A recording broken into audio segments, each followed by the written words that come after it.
মার্কিন যুক্তরাষ্ট্রের উপস্থিতি মধ্যপ্রাচ্যে নতুন কিছু নয়। এই মধ্যপ্রাচ্যের অনেক দেশই যুক্তরাষ্ট্রের মিত্র, আবার অনেক দেশ শত্রু হিসেবে বিবেচিত।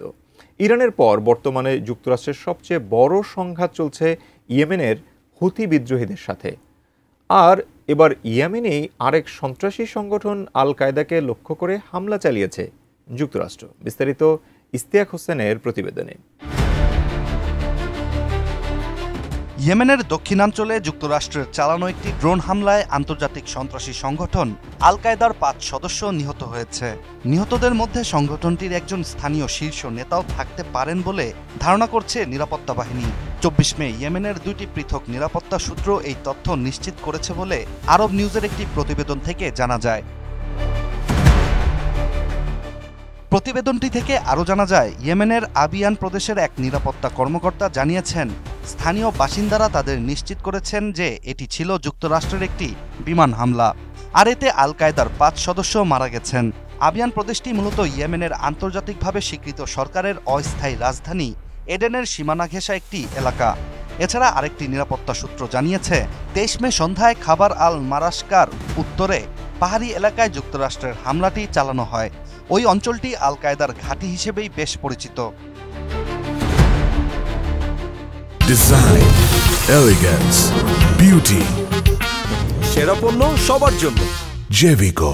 নিরাপত্তা সূত্র আরও জানায়, মার্কিন হামলায় নিহতদের পরিচয় এখনও জানা যায়নি, তবে ধারণা করা হচ্ছে নিহতদের মধ্যে আল কায়দার একজন স্থানীয় কমান্ডারও রয়েছেন।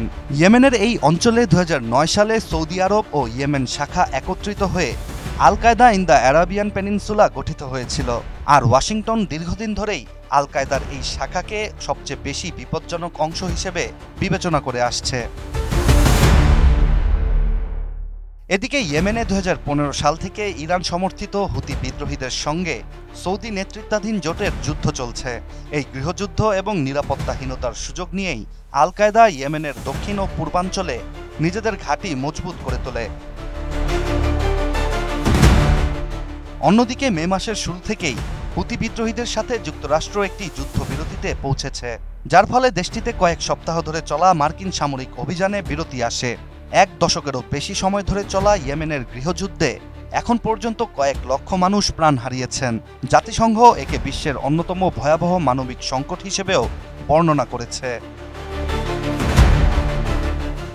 বিশ্লেষকদের মতে, যুক্তরাষ্ট্রের সর্বশেষ এই হামলা প্রমাণ করে যে আল কায়দা ও এর অঙ্গ সংগঠনরা এখনও মার্কিন নিরাপত্তার জন্য হুমকি স্বরূপ। Ishtiaq Hossain, ATN news.